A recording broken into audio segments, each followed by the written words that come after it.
Oi, eu sou Luiz Mandetta e hoje eu quero falar com você sobre vícios e virtudes dentro da sabedoria do Eneagrama. É um tema que vai fazer você ter a vida que você não está tendo hoje. Quanto mais a gente está no vício, mais a gente está preso à nossa personalidade, incrustado, limitado, a gente está sendo muito mais problema do que solução, a gente está longe de alcançar os nossos grandes objetivos ou de saber quais são os nossos objetivos. A gente está longe de ser aquela pessoa que as pessoas buscam quando elas precisam de alguma coisa. A gente está longe de ser aquele porto seguro, né, para muitas pessoas. A gente está longe de ser realizado, feliz, dentro das tristezas que a vida traz. A gente está muito longe de ser tudo aquilo que a gente veio para ser, né? Toda aquela possibilidade que a gente tem como seres humanos. Isso quando a gente está perto do vício, mais perto do vício. Quando a gente está mais perto da virtude, a gente está fazendo uma integração de tudo que é humano em nós, ou seja, falho e real, com algo espiritual, com algo que nos dá uma transcendência de melhor, uma possibilidade de melhora, apesar de todas as questões que a gente tem, de traumas vividos, de contextos atuais, né, passados e atuais. Então, quando a gente está mais próximo da virtude, a virtude ela precisa ser exercitada, é como se a gente tivesse um músculo meio fraquinho e a gente tem que ir lá fazer musculação mesmo para exercitar, para ele ficando forte cada vez mais. Mas próximo da virtude, quando a gente exercita isso, a gente de fato vai ser aquela pessoa que é mosca branca, né? Que é uma raridade, mas é aquela pessoa que está pronta para apoiar os outros, aquela pessoa mais forte do que as outras pessoas, aquela pessoa que vai ter mais pé no chão, que está mais realista, que sofre, porque a vida é feita de vários sofrimentos mesmo, mas que se levanta e ainda, né, sofre as questões da vida com dignidade. Então, isso é quem está próximo da virtude. Bom, dentro do Eneagrama, existem inúmeras virtudes que você pode se desenvolver. E dentro do Eneagrama, é muito interessante que a sabedoria ela é muito customizada. Então, ela separou 9 virtudes que têm a ver com os nove vícios, né, com as 9 paixões do Eneagrama, para que você saiba direitinho aquela virtude que você precisa exercitar ao máximo, das 6 da manhã às 10 da noite, enquanto você estiver acordado. Mas todas as outras, de acordo com o seu momento de vida, algumas outras, elas podem ser específicas também. Não que você precise negligenciar as outras, né? As outras, elas podem te engrandecer muito e algumas específicas podem te ajudar muito em algum momento de vida, mas aquela específica do seu tipo do Eneagrama, ela com certeza vai fazer uma mudança de chave, assim, gigantesca, tá? Inclusive, esse é um ponto, né? A gente sabe que mais de 60% das pessoas estão identificadas erradas dentro do Eneagrama, algumas porque têm uma dificuldade mesmo de identificação, passaram a vida muito distante de si, ou alguns outros motivos, e algumas porque tiveram um contato ainda superficial, né? E você sabe que às vezes um curso de 40 horas ainda é superficial para o Eneagrama. Então é natural, tá, gente? Não é nada de errado você estar identificado errado, e tomara que você que esteja nessa porcentagem aí se identifique corretamente o mais rápido possível ou no seu tempo, mas o fato é que dos pontos para você saber se você está identificado errado ou não é que todo esse lado de desenvolvimento ele tem que fazer muito sentido para você. Então, por exemplo, vou dar um exemplo do tipo 1 que tem a paixão da ira, do ressentimento e a virtude da serenidade. Se serenidade é uma coisa tranquila para você, pesquisa, dá uma pesquisada, porque talvez é um dos indicadores que você não seja tipo 1, tá? Ou que você esteja aplicando uma serenidade ilusória, sabe? Que você esteja indo aí nas aulas de yoga ou sendo um professor de yoga e seja uma pessoa completamente irada na sua vida. Então, é uma das dicas para você perceber se tá no caminho certo de identificação para fazer o seu caminho de transformação mais customizado possível. Tá bem? Então vamos lá, vamos falar de um por um. Eu já falei do tipo 1. O tipo 1 no Eneagrama, ele tem uma paixão, né? Ele tem um vício, eu vou chamar de paixão aqui para ficar mais padronizado, mas a paixão dele é a paixão da ira. E é aquela ira que traz um ressentimento, sabe? Das coisas deveriam ser como eu penso, né? Ou as coisas estão sempre erradas. Tem uma raiva para a vida, e não é aquela raiva explosiva o tempo todo, mas é uma raiva de querer mudar as coisas. Isso pode ser muito positivo, inclusive, quando temperado, né, com a paixão. Vamos começar, já falei um pouquinho do tipo 1, mas vamos começar então falando a paixão dos 9 tipos e a virtude dos 9 tipos. A virtude é como se fosse um abraço, sabe? É como se fosse um apoio para que quando as mudanças da sua vida estejam tão difíceis de fazer, você lembra que é naquela virtude que você tem que se pegar para você ir diminuindo, sabe? Diminuindo a influência da paixão na sua vida, ou diminuindo as coisas negativas que a personalidade traz. Nunca anulando, nunca, porque a nossa personalidade, ela nos trouxe até aqui. Todas as 9 personalidades humanas descritas pelo Enneagrama, ela tem vantagens, qualidades, habilidades que são incríveis, são inatas, são nossas. Então a gente não quer anular isso, pelo amor de Deus. A gente vive num mundo que a gente precisa da personalidade, mas a gente quer integrar, né, essa parte de essência, de desenvolvimento com a nossa parte humana, a nossa parte de personalidade. Então, a paixão do tipo 1 é a raiva, é a ira, e você vai encontrar algumas nomenclaturas diferentes de acordo com cada autor, mas vamos falar de ira aqui. Então, a ira que traz aquela vontade de mudança, aquela vontade de fazer coisas de uma forma bem feita e que muitas vezes se transforma em um ressentimento, porque aqui tem muita coisa errada nesse mundo nosso, então a realidade é que essa pessoa ela pode ficar muito ressentida, muito irada. E a virtude que meio que abafa um pouco isso é a serenidade. E a serenidade não é aquela serenidade, né, do Buda gordinho sentadinho ali, meditando, mas é uma serenidade meio que de uma inteligência mesmo contextual, de entender que as pessoas estão fazendo o seu melhor. Quantas e quantas, tipo Zooms, né, eu atendo, que elas estão iradas com o marido, e aí ela começa a perceber, né, através do tipo do marido, que também ajuda muito, começa a perceber suas dores, os seus valores. Então lembra que o tipo 1 tem uma régua muito alta para ele e para os outros, e quando ele começa a perceber que cada um está tentando fazer o seu melhor, ele vai tendo essa serenidade da aceitação, né? De aceitar que as coisas são daquela forma, não do tempo dele, não do jeito dele. Então, a virtude do tipo 1 é a serenidade. Então, quando ele traz essa serenidade para a vida dele fica menos tensa, menos carregada. E ele também vira uma pessoa melhor, porque o tipo 1 é uma pessoa deliciosa de conviver, quando ele tá maduro, quando ele tá com o pé no chão mesmo, quando não tá naquelas paranoias ali, né, de exigência, de inflexibilidade. É uma delícia de conviver com o tipo 1, quando ele tá integrado com essa questão da serenidade. O tipo 2, então, tem a paixão do orgulho, o orgulho que você já sabe, que dá aquela sensação do eu posso, eu sou maior do que eu verdadeiramente sou, né? Eu dou conta, pode vir, que também é maravilhoso, mas é um orgulho que não dá o braço a torcer, que muitas vezes machuca o outro, muitas vezes é agressivo, muitas vezes faz com toda essa força que ele tem positiva, mas vai juntando as pessoas ao seu redor, deixando as pessoas meio dependentes.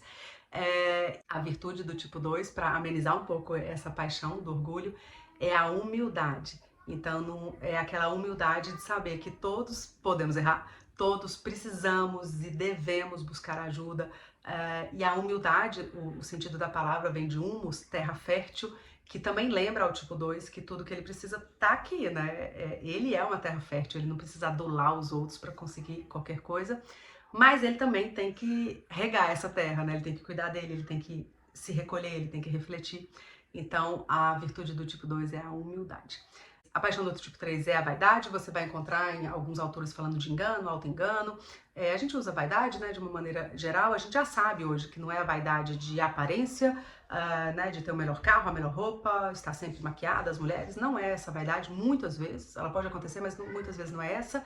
É uma vaidade de estar sempre fazendo algo que ninguém fez, sempre fazendo alguma coisa melhor do que já fez, assim como o tipo 1, mas também melhor do que o entorno, e isso deixa o tipo 3 meio escravizado, né, em relação à imagem que ele reflete. Então, é uma escravidão então, em relação a isso, e a virtude que ajuda o tipo 3 a sair dessa prisão aí, das aparências e da performance, é a veracidade, é a verdade. Então, é encontrar o que de verdade a essência dele busca e não o que o entorno aplaude. Então, encontrar a verdade que a gente relativiza tanto hoje em dia, né? Então todo mundo tem a sua própria verdade, mas no fundo o ser humano ele é muito único, então algumas coisas são próprias nossas, entre elas uma convivência verdadeira, profunda, com significado, e que muitas vezes o tipo 3 muito preso à vaidade, ele negligencia isso, não dá bola para isso, não pode não criar e não dá tempo de ter relações profundas porque ele tá fazendo, né? Ele é muito da atividade, então, enfim, achar essa verdade que tem a ver com ele, como ser humano, né, e como natureza mesmo de cada indivíduo. O tipo 4 tem a paixão da inveja, e essa inveja, muitas vezes, na literatura, ela é descrita como melancolia, um certo uma certa comparação, ele é da tríade da imagem, então tem a questão da imagem, da comparação, eu me comparo com o outro e volto com uma certa tristeza, mas também um apego, um vício a se sentir meio triste, sabe? E cada subtipo, talvez, eu não vou falar dos subtipos aqui nesse vídeo, mas no tipo 4 e no tipo 6 é interessante falar porque eles mudam muito, né? Você vai encontrar tipo 4 bem melancólico, tipo 4 bem raivoso, e você vai encontrar tipo 4 bem durão, que não vai se identificar com essa coisa de melancolia, de reclamação. Mas o fato é que ele tem um olhar muito único para a vida, um olhar que busca muita singularidade. Que busca uma intensidade, que busca sentido. Isso é maravilhoso, mas o excesso disso leva ele para um mundo de ilusão, para um mundo de não praticidade. E aí a virtude que ajuda muito o tipo 4 nisso é a equanimidade, é um nome bonito, né? O nome tinha que ser o tipo 4, tinha que ser uma coisa diferente. Mas que lembra a gente um equilíbrio de ânimos, não que ele vai ser estável, né? Ninguém é, senão morre, mas é que ele vai aprender a se aceitar, a se gostar nos altos e baixos e saber adaptar também a vida dele acerca disso, porque muitas vezes, mesmo os tipos 4 mais, né, aparentemente mais prepotentes, arrogantes, assim, sabe, mais cheios de si, mesmo esses, eles têm um problema muito sério de autoestima, de autoconfiança. Então a equanimidade, ele vai mostrar pro tipo 4 que tudo bem ele ser diferente dos outros, ele ser mais sensível, ele ter um olhar próprio, ele demorar mais para fazer as coisas, né? Porque ele é mais detalhista, porque ele tem um olhar diferente da maioria das pessoas, e isso é maravilhoso. E eu acho que a gente tá numa época, eu lembro que quando o meu filho hoje tem 6 anos, e eu tenho quase certeza que ele é tipo 6, mas quando ele era pequenininho, ele tinha muita coisa de 4, e eu conversando com o Domingos Cunha, que é um grande professor de Enneagrama, e falando, né, que provavelmente ele era 4, eu nunca me esqueço que ele falou, nossa, é a melhor época para ser 4, né, Luiz? Ele falando comigo, porque é uma época que de fato a gente tem, de novo, né, muita automatização, né, cada vez mais as coisas vão sendo automatizadas, então o que tem de humano em nós tende a ser muito valorizado. Então a gente está cada vez mais olhando para isso, né? O que cada um faz, o que é dor de cada um, o que é, né, diferente. Como diz Jenny Armstrong, né? O que faz a metade do mundo sorrir, faz a outra metade do mundo chorar. Então cada um é de um jeito e a gente tem cada vez mais entendido isso, graças a Deus. Bom, o vício do vício, né, a paixão do tipo 5 é a avareza, não tem só a ver com dinheiro, pode existir sim, assim como vaidade para o tipo 3 tem a ver com a vaidade como a gente conhece, a avareza para o tipo 5 pode ter a ver com dinheiro, mas não é essa avareza, é uma avareza de emoção, é uma avareza de eu não posso sentir, eu não posso pedir, eu não tenho recursos para dar, então eu não posso pedir, eu vou me fechar aqui, eu vou minimizar as minhas necessidades. E aí tende a levar uma vida de fato muito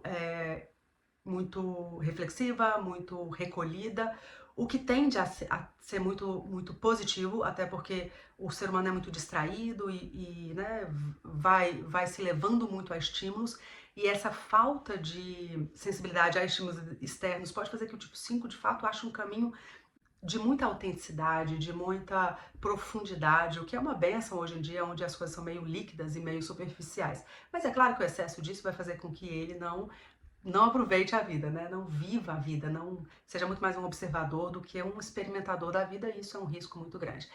E aí, a virtude que ajuda nisso é o desapego. E fica meio estranho, né? Alice, você acabou de falar que ele é, né, meio desapegadão, e a virtude dele seria o desapego, mas é um desapego meio das ideias, da cabeça, de buscar mais alguma explicação. É um desapego assim, olha, confia.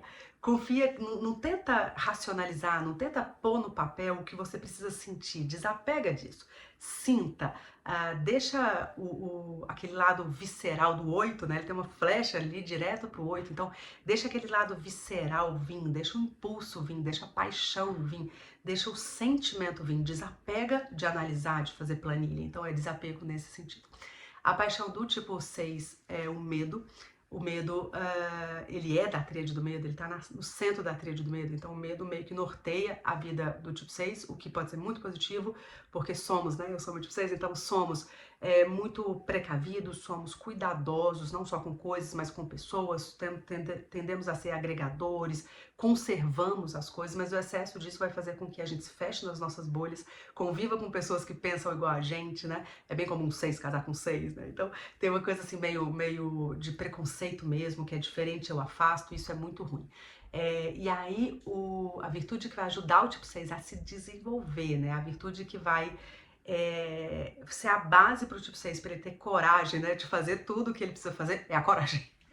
Então, você vai encontrar muito tipo 6 nas horas importantes da vida, muito corajosos. Então, quando a gente está muito próximo da essência, a gente precisa resgatar o que é melhor de nós. E a gente sai das picuinhas do dia a dia.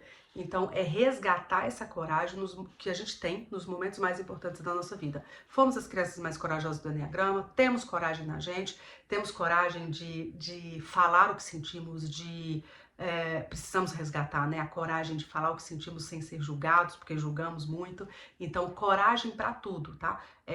E tem alguns tipos 6 que eles precisam diminuir, inclusive o nível de... Porque o excesso de coragem é ousadia. Então, alguns tipos 6 são muito ousados e não corajosos. Eles fazem as coisas por tanto medo, ou medo de ser subjugado, ou medo de ficar paralisado, eles vão fazendo a coisa de maneira impulsiva. Então, também é a coragem de levar uma vida com um pouco mais de temperança para alguns dos tipos 6. Lembra que eu falei o 4 e o 6, eles tendem a ser... Todos os tipos são muito diferentes nos seus subtipos, mas os 4 e 6 talvez sejam meio que dramaticamente diferentes, tá?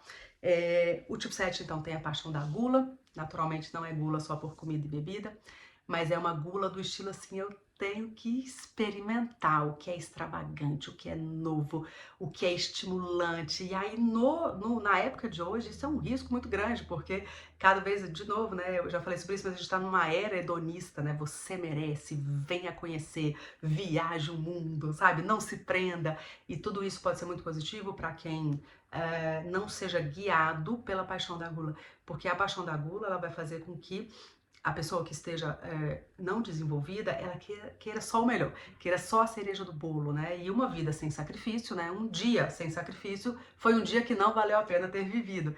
A gente se desenvolve muito quando a gente se sacrifica, a gente é feliz quando faz o que não gosta, a gente é feliz, a gente tem liberdade quando tem disciplina no dia a dia. Todas essas coisas são coisas que deveriam ser mantras, né? Para o tipo 7, não só para ele, para todos nós que estamos vivendo nessa época que vai mandando a gente, né?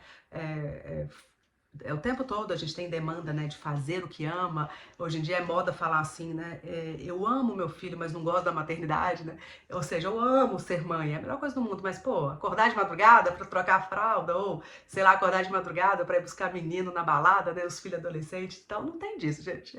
Ser mãe é isso, né, se você quiser gelo, vai ter que encher a forminha, e é isso que o tipo 6 precisa entender, o tipo 7, desculpa, precisa entender, que a vida não é só sobre coisas estimulantes, sobre coisas boas, e uma virtude que ajuda muito o tipo 7 a se manter no chão com toda a genialidade, com toda a rapidez de pensamento, com toda a inovação, com todo o ser visionário que ele é a temperança.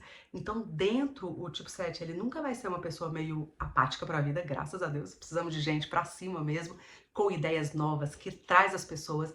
Mas quando ele traz a temperança para a vida, ele faz isso de uma maneira constante. E aí sim com a liberdade e a satisfação que ele tanto preza, porque vocês sabem que eu dou aula de Enneagrama há 10 anos e atendo pessoas, e o que eu mais escuto de tipo 7 é: eu perdi tudo que eu ganhei. Né? Outro dia um tipo 7 falou comigo assim: se eu não tivesse conhecido o Enneagrama, eu estaria falido hoje. Eu falei, graças a Deus, a gente tá começando a escutar isso, porque antes era assim, Luiz, eu já perdi tudo, e é bom que eles recomeçam com muita facilidade, digamos assim, mas assim, daria para ter todo esse esforço com uma temperança, ter um esforço um pouco mais, uma recompensa desse esforço mais válida. Só que eu preciso esperar o dia, né? Tem que esperar, tem que ter uma visão um pouco mais macro, né? Eu tenho que adiar um pouco o meu prazer.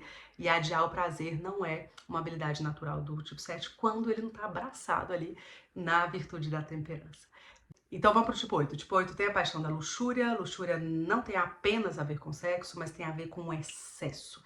Né? Então, eu vou namorar muito, eu vou trabalhar 16 horas, eu vou pra balada, eu sou o último a sair, pra fazer alguma coisa pra ajudar os outros, eu faço com as minhas próprias mãos. Então, o 8, ele é uma força da natureza, é um vulcão. E dentro dele, um coração de manteiga. Dentro dele, uma pessoa que está muito, muito, quando desenvolvido, muito ligado às necessidades dos outros, né? Então, tem uma coisa de aparente falta de sensibilidade, mas que no dia a dia mostra que ele vai construindo, ele é muito de construir coisas, e ele vai construindo e trazendo as pessoas, até porque ele tem uma mente de coisas grandiosas, então as pessoas precisam vir junto, isso vai variar de acordo com os subtipos, mas é uma coisa, ele tende a ser o mais de pensamentos grandiosos entre todos do Enneagrama, E é claro que o excesso disso vai dar a ele uma sensação, assim, de poder além, né, além dos limites, aí vai dar a ele algumas características de ser grosseiro, de rolo compressor, autoritário. Então tudo isso é muito, toda essa personalidade, né, dizem que quanto mais a nossa casca, maior foi a nossa ferida. Então, tipo 8 de fato teve uma interpretação de ferida bem importante na primeira infância, e aí ele vem com uma casca muito dura. Ele precisou muitas vezes amadurecer muito mais rápido do que uma criança daria conta, então teve um trauma muito significativo, né, muito traumático por muito tempo, quando a criança não estava pronta. Então ele veio para a vida meio cascadura mesmo, muitas vezes corporalmente, né, corporalmente fortes para vir para a vida, montanhosos. E a virtude que ajuda o tipo 8 a se reconectar com essa essência dele, que é o coração puro de manteiga, é a inocência. Não é uma inocência de ser ingênuo, porque ele não vai ser, né? Ele tem uma malícia, ele sabe se defender, ele sabe ler o ambiente, ele é um físico, né? Então ele vê a pessoa, geralmente ele já sabe ali qual que é da pessoa, sabe? Então não é essa inocência bobinha, mas é uma inocência de lembrar que o mundo não é uma selva o tempo todo. A gente tem que lutar, né? O reino do céu é dos violentos, mas assim, o mundo não é assim o tempo todo. Dá pra usar ali até um pouquinho da temperança do tipo 7, né? Então traz um pouco da inocência. Muitos professores de Enneagrama costumam dizer assim, ó, observa o tipo 8 quando ele tá com um bicho de estimação, né, com um cachorrinho ou com uma criança. Então aí você vai ver o tipo 8 em essência, porque ele sabe que naquele ambiente ele pode se soltar, ele, né, não vai ser atacado nem nada. E no geral ele vem pro mundo assim, né, eu vou ser atacado, então deixa eu atacar antes. E a inocência vai ajudando ele nisso, a entender também, a se conectar também com as pessoas que são mais frágeis que ele, que geralmente ele é o mais forte do ambiente, e pelo menos na casca, né, pelo menos na superfície, então ele vai tendo um pouco mais de empatia e conexão mesmo, proximidade com as pessoas que são mais frágeis. Vamos falar então do tipo 9. A paixão do tipo 9 é a mãe de todas as paixões. O 9 ele tem, como diz o Domingos Cunha, o 9 ele não é melhor nem pior, mas ele é diferente, né? Então o 9 ele tem toda uma pegada diferente. Alguns livros, alguns autores falam que ele é um sacerdote, então ele faz uma tradução, né, de algo superior para nós aqui, né, humanos. E o 9 tem uma paixão que é a paixão da indolência. Você vai ver muito escrito preguiça de ser em algumas literaturas, ou mesmo preguiça. Muitos 9 vão olhar para isso e vai falar assim, mano, não sei de que preguiça que vocês estão falando, porque eu não paro o tempo todo, né? Então ele é um físico, ele tem uma paixão, a paixão da indolência, ou a preguiça, que seria mais uma coisa mais voltada para uma preguiça espiritual, uma preguiça assim, eu não faço questão, eu não quero muito entrar em contato com o que eu verdadeiramente quero, né? Quando eles começam, assim, a olhar para si, a se desenvolver, eles vão cobrar isso deles, mas não é uma coisa natural, não é uma coisa inerente a eles. Então, mas são físicos, né? Então, muitas vezes eles estão fazendo muitas coisas que não são voltadas ao que verdadeiramente era para eles estarem fazendo, mas fazem, e são calmaria por onde passam. Então, muitas vezes eles nem precisam falar nada, só deles estar no ambiente as pessoas já vão se ajustando, já vão ficando mais calma, e muitas vezes eles, o resultado do trabalho deles é um resultado de cura mesmo, eles não sendo terapeutas, nada disso, mas o resultado do trabalho deles vai curando as pessoas, é uma coisa incrível isso com o tipo 9, é incrível, mas de fato ele tem essa indolência, essa coisa que ele não sabe muito o que ele gostaria de fazer, é difícil para ele chegar nisso. Quando ele descobre é uma maravilha, porque ele tem muita força, mas até que descubra é difícil. E a virtude que ajuda muito é a ação correta.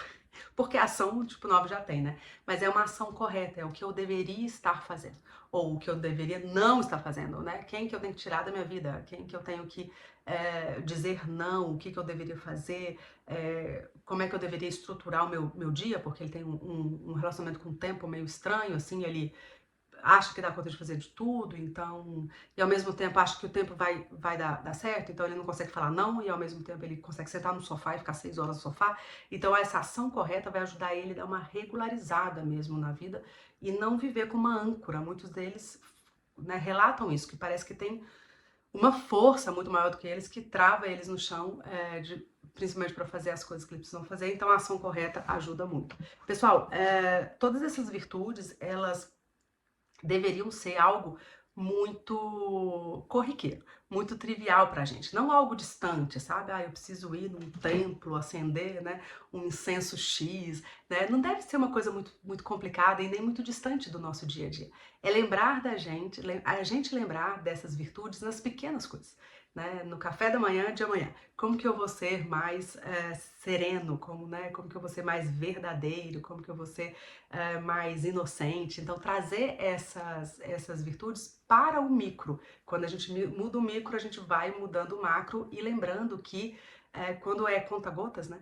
Quando é conta-gotas, um pouquinho todos os dias, um pouquinho todos os dias, tende a dar muito resultado. O fato é que a maioria das pessoas, ela vive muito no automático em relação à personalidade. Eu sou assim e, né, eu só conheço isso. E as pessoas que buscam o autoconhecimento, não é que elas são iluminadas, não é isso, mas é que nós temos uma responsabilidade de quando a gente estiver fazendo uma coisa muito voltada à nossa personalidade, a gente lembrar que, opa, eu sei como sair disso, né? Eu sei direitinho a minha virtude, eu sei direitinho o que eu preciso fazer, né? E aí você vai errar, porque somos humanos e erramos todos os dias, mas pelo menos você já sabe um caminho de fuga. Então, eu espero que você tenha gostado de ter conhecido as paixões e as virtudes do Eneagrama. Não esqueça de compartilhar esse vídeo com quem precisa conhecer a sabedoria do Eneagrama, e a gente sempre conhece gente que precisa, e se inscreva no canal para receber os vídeos o mais rápido possível. Toda semana a gente tem vídeo novo aqui com assuntos relevantes acerca do Eneagrama. Um beijo meu e até o próximo vídeo.